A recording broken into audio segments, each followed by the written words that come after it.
The Bible Study Podcast, Episode 117. Today the Bible Study Podcast continues the study of Luke with the second part of Luke chapter 9.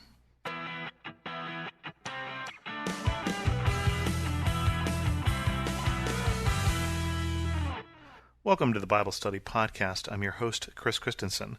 Last week we talked about the feeding of the 5,000 and other miracles that were performed by Jesus and then by the 12, and that leads to this week, which is a question of who is this Jesus anyway? We continue in Luke chapter 9, verse 18. Once when Jesus was praying in private and his disciples were with him, he asked them, "Who do the crowds say I am?" They replied, "Some say John the Baptist, others say Elijah, and still others that one of the prophets of long ago has come back to life. But what about you?" he asked. "Who do you say I am?" Peter answered, "The Christ of God." Jesus warned them not to tell this to anyone, and he said, "The Son of Man must suffer many things and be rejected by the elders, chief priests, and teachers of the law, and he must be killed and on the third day be raised to life." Then he said to them all, "If anyone would come after me, he must deny himself and take up his cross daily and follow me. For whoever wants to save his life will lose it, but whoever loses his life for me will save it. What good is it for a man to gain the whole world, yet lose or forfeit his very self? If anyone is ashamed of me and my words, the Son of Man will be ashamed of him when he comes in his glory and in the glory of the Father and of the holy angels. I tell you the truth, some who are standing here will not taste death before they see the kingdom of God." So we get the declaration of Peter who Jesus is. Now this is a different version than the version we may be more familiar with, where very quickly Peter gets into trouble by telling Jesus, "No, all the things you say are going to happen can't happen, that you can't go suffer and die." So we read that in the other Gospels. And in this one, though, we don't focus on what Peter said past the declaration. So they are starting to understand at this point, Peter speaking for them, that this Jesus is not just a teacher, he is the Christ, the anointed one of God, the Messiah. He is not John the Baptist come back to life. He's not Elijah or one of the other prophets. He's not just a good teacher. He is the turning point in history, the one who is sent from God, the pivotal figure in human history. So this is a very important declaration. This is a very important confession and understanding that they've finally gotten to here. But it's followed very quickly by surprising language, because when they said the anointed one of God, the Messiah, the Christ, they were probably thinking, we can gather from what they say in other places, that they're going to ride in Jerusalem and kick out the Romans. They're thinking of the conquering king who's going to come. And Jesus talks in a little bit about when he comes in glory. But first he talks about this thing that this Son of Man has to be rejected by the chief priests, teachers of law, killed and raised on the third day. This is not what they were expecting. Just when it seemed like they had gotten with the program changed. And Jesus tells them for the first time, that is recorded in Luke, what he is about and what is going to happen to him. That he is going to go to Jerusalem and he's going to be killed, but that he's going to be raised again from death.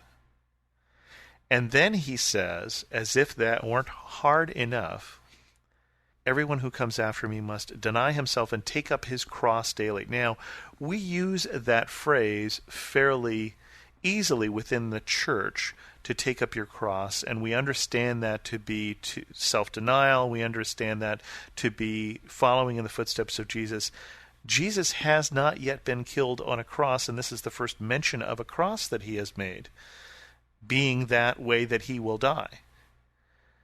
And you have to understand that what he is saying would be the equivalent of someone saying to us, someone needs to deny himself and take up his lethal injection daily, needs to take up his electric chair daily.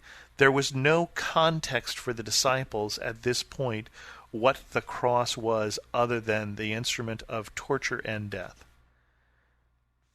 They remembered this later on, but they had to be very confused with what Jesus was saying. Here they're saying you are the Messiah, you're the anointed one of God. They're probably getting ready to take on the Romans, and instead they're told that he will die, and by the way, they also will need to, whatever this means, take up their cross. That is a very frightening thing. Moreover, whoever wants to save his life will lose it, and whoever loses his life will save it. What it sounds like to me, Jesus is telling them at this point, or what they would hear, what I would hear if I were them, is, I'm going to die and so are you. Now, remember that later on, when we talk about the disciples who go into hiding when Jesus is killed, he promised them that they would die. At least that's what they're hearing here. In fact, what good is it for someone to gain the whole world and yet forfeit his very life? Don't be ashamed of me. If anyone is ashamed of me and my words, the Son of Man will be ashamed of him when he comes in his glory. So we do get in that verse finally a picture that says there is glory to come. This is the Messiah in the way that you pictured, just not yet. The suffering Messiah must come first, and the conquering Messiah will come later. There is glory, but not yet. In fact, some of you who are standing here will get to see that glory, will get to see the kingdom of God. And that leads directly into the story of the transfiguration. About 8 days after Jesus said this, he took Peter, John, and James with him and went up onto a mountain to pray. As he was praying, the appearance of his face changed, and his clothes became as bright as a flash of lightning. 2 men, Moses and Elijah, appeared in glorious splendor, talking with Jesus. They spoke about his departure, which he was about to bring to fulfillment at Jerusalem. Peter and his companions were very sleepy, but when they became fully awake, they saw his glory and the 2 men standing with him. As the men were leaving Jesus, Peter said to him, Master, it is good for us to be here. Let us put up 3 shelters, one for you, one for Moses, and one for Elijah. He did not know what he was saying. While he was speaking, a cloud appeared and enveloped them, and they were afraid. As they entered the cloud, a voice came from the cloud saying, This is my Son, whom I have chosen. Listen to him. When the voice had spoken, they found that Jesus was alone.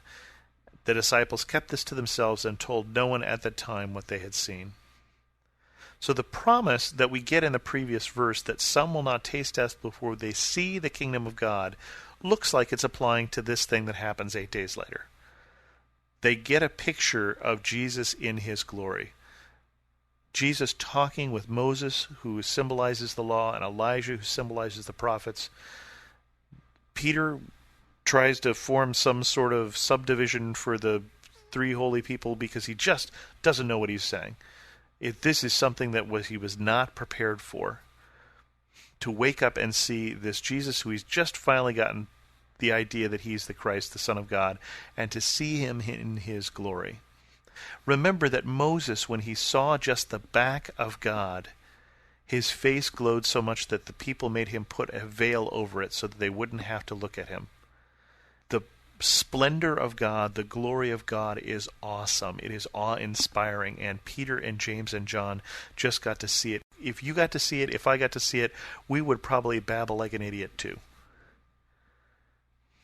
And then they get the voice of God saying, This is my Son, whom I have chosen. Listen to him. And they come down the mountain and they don't tell anybody. Because who's going to believe them? And they walk right into a mess. They walk right into the next day when they came down from the mountain, a large crowd met him. A man in the crowd called out, Teacher, I beg you to look at my son, for he is my only child. A spirit seizes him, and he suddenly screams. It throws him into convulsions so that he foams at the mouth. It scarcely ever leaves him and is destroying him. I begged your disciples to drive it out, but they could not. O unbelieving and perverse generation, Jesus replied, how long shall I stay with you to put up with you? Bring your son here. Even while the boy was coming, the demon threw him to the ground in a convulsion, but Jesus rebuked the evil spirit, healed the boy, and gave him back to his father. And they were all amazed at the greatness of God. When everyone was marveling at what Jesus did, he said to his disciples, Listen carefully to what I am about to tell you. the Son of Man is going to be betrayed into the hands of men. But they did not understand what this meant. It was hidden from them so that they did not grasp it, and they were afraid to ask him about it. They're still not getting it. They won't get it until Jesus has died and has appeared to them again. This is just really hard stuff. We talk about resurrection as if it made perfect sense, as if everyone understood it. This is probably the way we sound to people who aren't Christians. Just the way this sounds to the disciples. They're just afraid, they're embarrassed to say this doesn't make any sense to them. They don't understand what Jesus is saying. This is just nonsense. Until they experience the risen God, until they experience the risen Jesus, it doesn't make sense to them. And this boy gets to experience the power of Jesus. This boy is released because of the healing power of God through Jesus. But until we come in contact with that healing, life-changing power of God, a lot of this just doesn't make any sense to us. And with that, we'll bring this episode to a close. If you have any questions, feel free to post them at thebiblestudypodcast.com or send me an email at host@thebiblestudypodcast.com. And as always, thanks so much for listening.